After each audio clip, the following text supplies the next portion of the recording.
Amanhã vai ser outro dia.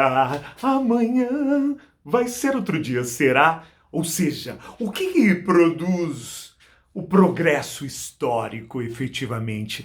O nosso papo de hoje é com o senhor Immanuel Kant e o seu agir, seja ético, seja dentro da sua dimensão política. Eu sou o Ricardo Carvalho, professor de filosofia, história e sociologia. Estamos aqui para repartir com vocês e debater, e se possível, façam seus comentários aqui, nos criticando, inclusive. A crítica é sempre boa, mesmo aquelas mais agudas e azedas. Bom, então nós vamos partir aqui de um filósofo que viveu ali o século XVIII, né? Nasceu em 1724, vai falecer em 1804, nosso querido Immanuel Kant. E ele vai estabelecer um pouco da ética. Kant era um puritano, portanto, para ele, a ética era diferente daquela de Aristóteles, marcada pela eudaimonia, você age na busca da felicidade, ou seja, tem algo além de você que te espera. Ou você, também ele era diferente daquela ética hedonista do Epicuro, em que, bom, você tem que fugir da dor, as suas ações devem ser norteadas, dirigidas para que você fuja da dor e busque o prazer. Olha que maravilha! Para Kant, nem a felicidade nem o prazer deve determinar a verdadeira ação ética, mas o dever. E um dever que não é imposto por uma lei, não é imposto por um Estado, não é imposto pela mamãe ou pelo papai, mas é imposto pela própria razão. E aqui não a razão teórica, mas a razão prática. A razão prática que pode até admitir a Deus como um ideal de bem que deve ser realizado nas nossas ações. Bom, para tanto, então ele cria aquilo que chamamos do imperativo categórico. Devo agir de maneira tal que minhas máximas se tornem leis. Aqui ele dá a fórmula da ação ética efetiva. O que é a ação ética efetiva? É uma ação condicionada somente pela nossa razão, pela minha razão. Há tempos atrás, eu estava pensando um pouco no pensamento de Kant e eu tinha ido buscar uns livros lá na biblioteca, em alguns sebos ali na Liberdade, e eu caminhava diante para entrar até o metrô e de repente eu vi um senhor caído lá e a minha mente, olha, vou mudar de calçada. Mas que vergonha. Daí eu fiquei, a minha consciência, a minha razão fez com que eu sentisse vergonha naquele momento. E aí o imperativo categórico do Kant me soando, o que eu desejaria se eu tivesse caído ao chão, sem as duas pernas, com a minha cadeira de roda, um 8? Eu, no mínimo, desejaria que alguém pegasse, me colocasse ali, e o homem estava brigando, gritando pra caramba. Então, eu pego, de repente, a minha consciência, eu chego diante daquele homem e o outro, um ser humano no chão, sempre nos constrange de alguma maneira. E aí, então, peguei aquele homem, arrumei mais ou menos a cadeira de roda dele, coloquei lá, ele estava todo mijado, então, e dei no pé. Exerci aquilo que chamamos do imperativo categórico, porque eu não agi em nome da minha felicidade, eu não agi também em nome do meu prazer, eu agi em nome do meu dever, e um dever imposto pela minha própria consciência. Isso era o imperativo de Kant. Quer dizer, você age contra a sua felicidade. A verdadeira ação diante da ética é efetivamente uma ação pela razão.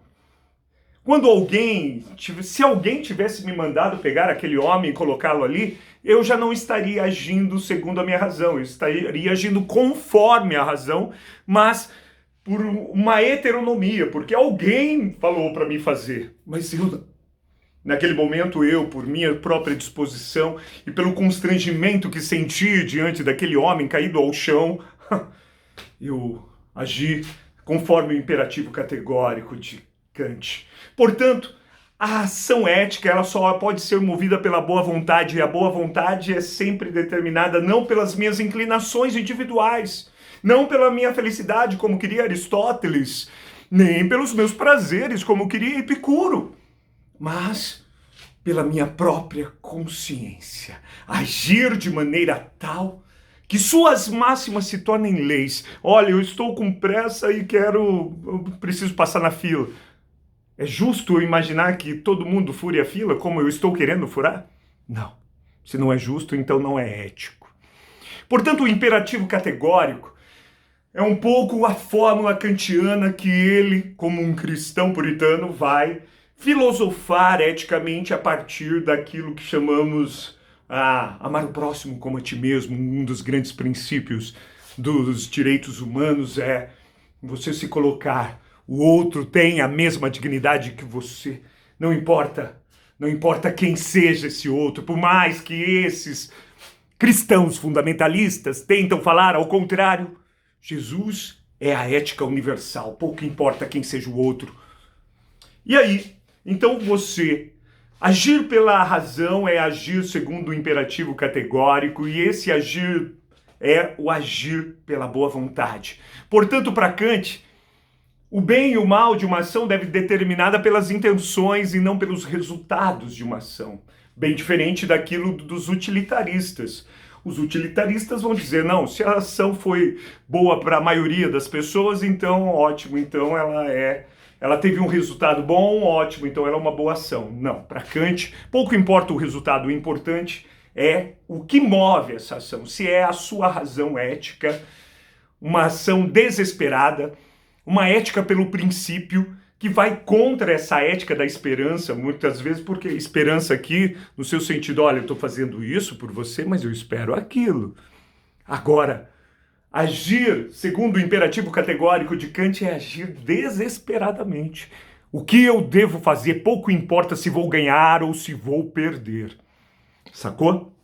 Então, Kant, ele vai ver nesse ato da razão, como você não tem influência do seu mundo a não ser a sua própria consciência, esse é um ato de liberdade. A ética é um ato de liberdade. Agir segundo o imperativo categórico é um ato de liberdade, portanto, você passa a ser um sujeito altivo. Dentro de um pensamento bastante liberal, Kant vai olhar nesses sujeitos éticos o grande fluxo da história. Porque esses sujeitos éticos são capazes de exercer a sua razão de uma maneira pública, não simplesmente de uma maneira privada. Quando você está no seu escritório, na sua fábrica, no seu trabalho, cumprindo a sua função, você está agindo com uma razão, mas é uma razão puramente funcional, privada. Você faz aquilo que os outros mandam ou aquilo que você assinou no seu contrato.